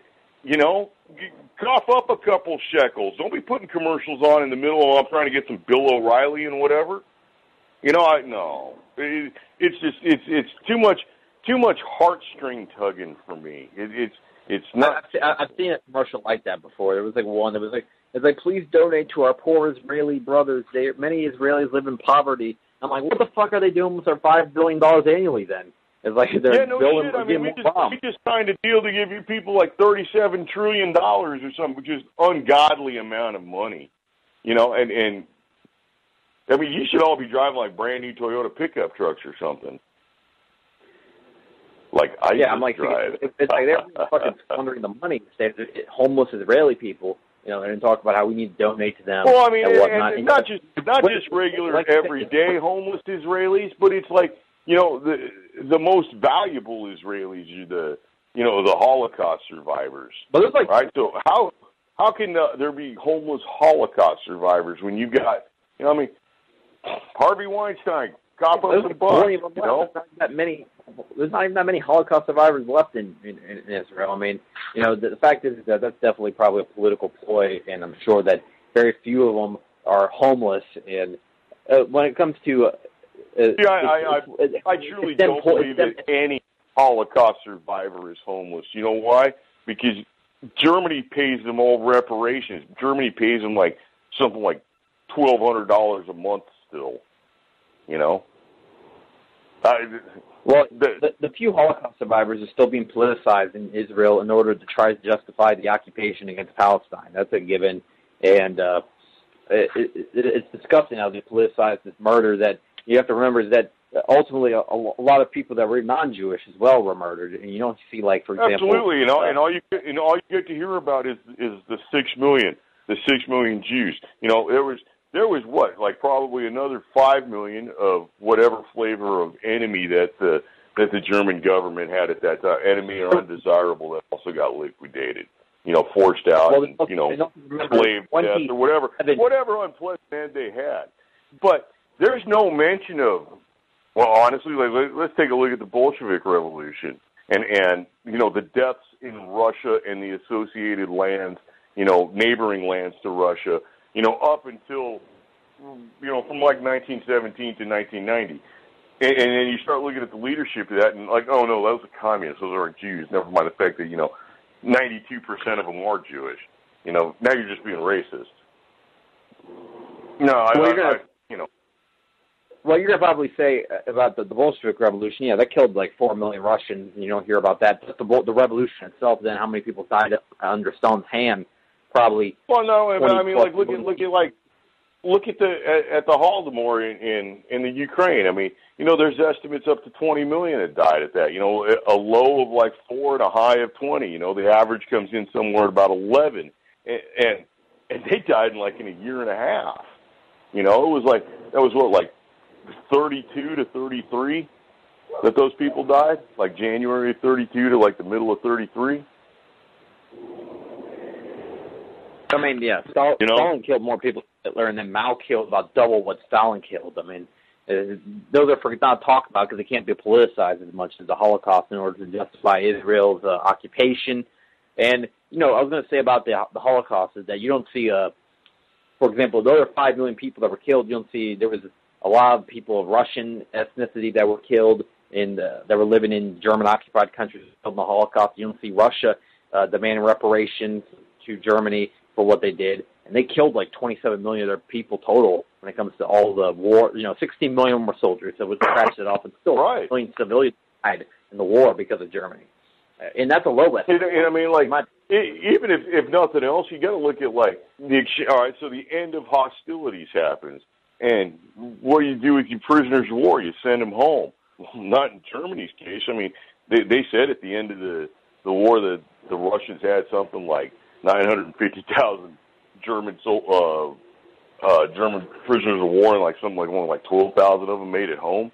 I mean, yeah, that gets nothing. And I mean, well, the Russians definitely brutal with the treatment of German POWs. Like, for example, I think after Stalingrad, which was like the most there was I know there was one point where the Russians marched 89,000 back home to Berlin or something like that, and only 5,000 lived the trek.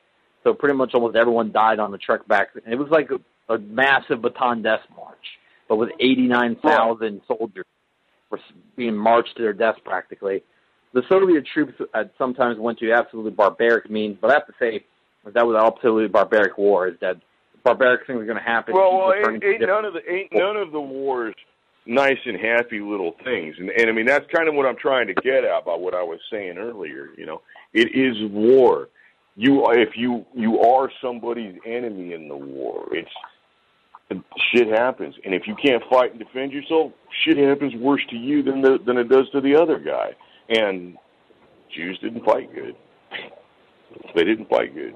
I mean, today they don't fight. Today they're only good at it if they got a rifle against a 5-year-old girl with a quote unquote object in their hand. That's the only time that they're good at fighting.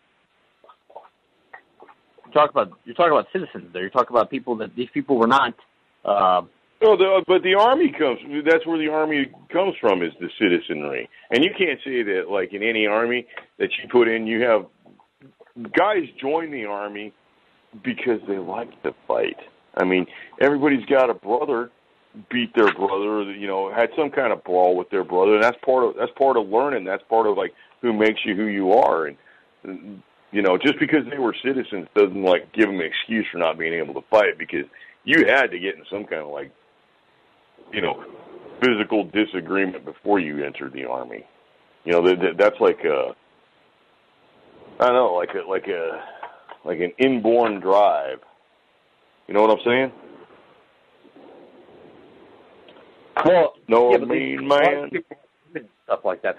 I think they were even children, weren't they? I know they got sent over there to the camp. Well, yeah, but there's children in every kind of war, right? No intent. You can't round people up just because they belong to the same group or nationality of the people that are fighting. If you're in charge and you've got enemies in which you consider to be an enemy, and it's causing discord and pain in your nation, absolutely you can round them up. Absolutely, you make the laws for your land. And also, but you're saying, okay, here's the thing that what you're saying is that these people, but they were citizens. They weren't these people had done nothing. They were going after, they weren't the bankers. They weren't the people that screwed Germany over in the 1920s. These were just normal people. These were citizens. They were, people just like me and you that just happened to be Jewish. It's not like these people were actively supporting the banks that had screwed over Germany in the 1920s. It wasn't like they were supporting even the Jewish organizations, perhaps, that put the boycott on Germany in 1933. But these people are just normal people. You're also kind of buying into some of the misconceptions there, because you're making it sound like they just rounded up all the Jews. You got to remember that there was a significant amount of Jews that were actually in military service at the time and in government service at the time, practicing Jews that were in military and government service. It was estimated there was about 150,000 Jews in the German military. Yeah, but that might have been just something they did out survival, that they figured that if they joined the military, they would not be targeted there. I mean, that's saying, for example... But that's not the way it worked. That's not the way it worked. If you couldn't just say, "Oh, I want to join the military so you don't kill me," and then say, "Okay, well, you're on the team." That's not how it worked. Yeah, I know you had to show your loyalty or whatnot, but that might have been just steps they did in order to stay on the good side of the government, was to join the military and everything. I mean, that's like saying, for example, I think you're stretching on that one. I think you're stretching that you were. All times there's been examples of soldiers that were part of some minority that the government didn't like, but they joined the military anyway. There's 150,000 of them at that time, and I don't think you're going to get 150,000 of them to fake it. No, I really think that it was beyond just a a military war, and it was more of a cultural thing. And okay, so I read a lot of lefty stuff. I don't necessarily listen to Fox News or Rush Limbaugh or anything. And I'm straight up honest, we do have like a difference in politics. I would dare say that my politics is probably a little bit more, well, a lot more right and probably a lot more conservative compared to yours. We also have a little bit of time difference between us. But I read the left stuff because I don't need Fox News or, whatever telling me what I already kind of know or kind of have, a mindset to. So I'm reading through, and it was the Daily Cause. I don't know if anybody's ever read the Daily Cause, but there was a good old section. It was right in the wake of the Berkeley Antifa stuff. And they're talking about, how to become more effective, and everybody's lamenting the fact that they got their asses kicked and, blah, blah, blah, half-ass joking and idle threats and all that. And somebody starts talking about how they can make the M80s, and an M80 is a little firecracker. And, it's always, like, traditionally been billed as a quarter stick of dynamite. It ain't nowhere near a quarter stick of dynamite. But, it's a firecracker, a little bit bigger. And they were talking about how to make those deadlier. So they were talking about it, and the guy actually said that there's a redneck product, quote-unquote redneck product called JB Weld. And what you do is you mix the JB Weld up and cover the M80 in the JB Weld, and then roll it like in, whatever kind of rubbish, trash, ball bearings, rocks, nails, whatever you got. And, he's telling people how to make like an improvised grenade, right? But the fact that he called JB Weld a redneck product just really kind of like frosted my cookies and illustrated like this great big divide, right? So where you've got like the people who've used JB Weld and the people who haven't used JB Weld. Well, I'm going to tell you what, you put a fight of the people who have used JB Weld versus the people who have not used JB Weld, and the JB Welders are going to kick their ass every single fucking time. Well, you're probably right about the divide, I guess, between, a lot of people, if you're looking at, just conventionally at our politics or whatever, I'm sure that people would put you over in the upper right quadrant somewhere. They probably put you like right there, right next to Hitler or some shit, somebody that's, not really that aware to like. Actually kind of like, which is just kind of like showing like a fear. Right, because like my views are like totally nowhere near that. I've got my own views doesn't really know on Israel and the J-word question. But I'll tell you, if you really get into it, why not call me like a Neo-Hittite, or like a Neo-Egyptian, or like a Neo-Cromwellian or something like that? Well, they've been thrown out 109 times through history. This wasn't the only time. This is the only time you got pictures of it. Yeah, well, they've been thrown out of many different, Jewish people have been thrown out of many different countries, but does it make it right? They got thrown out of 11 countries. Okay, so they've been thrown out of country, 84 countries, 109 times, and does that make it right? Well, shit, what are you doing wrong to get thrown out of 84 countries, 109 times? I think that's more of an important question than is it right to throw them out. I think you got to start having some kind of introspection, what am I doing wrong? Well, I mean, there's definitely the long-standing hate that's been against certain ethnicities over time. Doesn't mean that there's it doesn't mean that they had a good reason in all those countries, and there might have been. I'll say is that I don't know the cultural parts of all these different countries. They got, of course, you couldn't list 184 countries that are thrown out of 109 times. What cultural clashes they might have had with the people there or whatnot. But does it make it But just because the fact that it happens 109 times, dude, you got to start looking somewhere else for the problem. It's not that everybody just decided to be mean to them.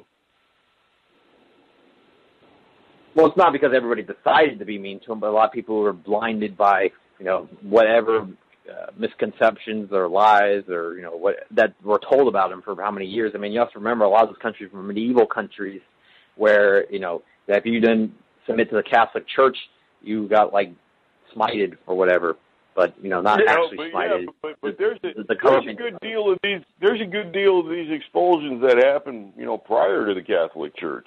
I mean, there's a large number of these expulsions that happen prior to the Catholic Church. Again, I don't know the whole all different countries that did it, but then again, it's like you talk about countries probably or let's say like Egypt and stuff like that. You see, many tyrannies pick one minority to pick on. I don't know why they've been picked on 109 times or whatever. That is a good question, why it happened 109 times to them. But I don't think that it's because in each of these times that it was them as a whole fucking was the country. Now, I think that oftentimes hate gets misattributed to them because what some of these very powerful men that claim to be Jewish, even though these people are really, these people are all of evil. You start getting into that synagogue of Satan thing, and I'm totally with you on that. That I think that there are people who follow like the traditional Hebraic faith, and then there's like the fake Jews that come in and that cause all these people. I think because of these people that claim to be Jewish but are not really Jewish, and what they do is what's got a lot of hate attributed to Jewish people around the world. One of my favorite quotes is that Israel uses Jews as human shields. Because of their horrible actions, they're one of the major leading reasons for anti-Jewish mentalities around the world is because of what Israel is doing and what these people that claim to be Jewish, but these people are Talmudic Zionists, which doesn't really have much to do with the actual Torah if you look at it. It's up to the people in that religion to call out the ones that are like besmirching the rest of them. And there's a lot. And you know what? Honestly, I think no. There's not a lot of them that do. There's not a lot. There is a number of them that do, but it's not a lot of them. Just because by pure friggin' numbers, dude, there can't be a lot of them.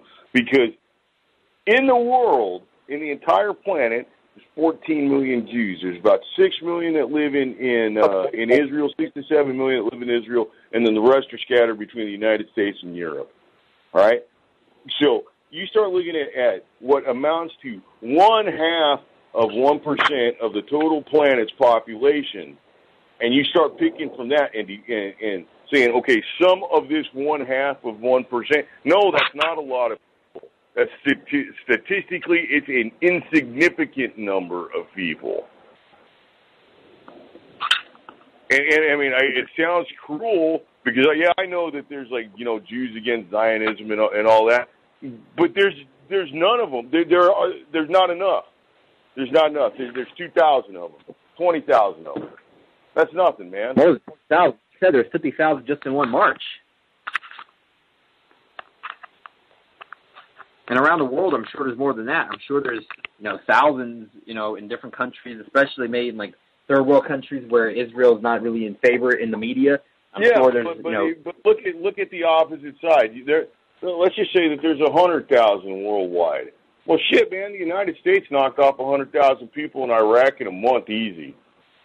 Easy. We killed 100,000 people in a month in Iraq. What's that for?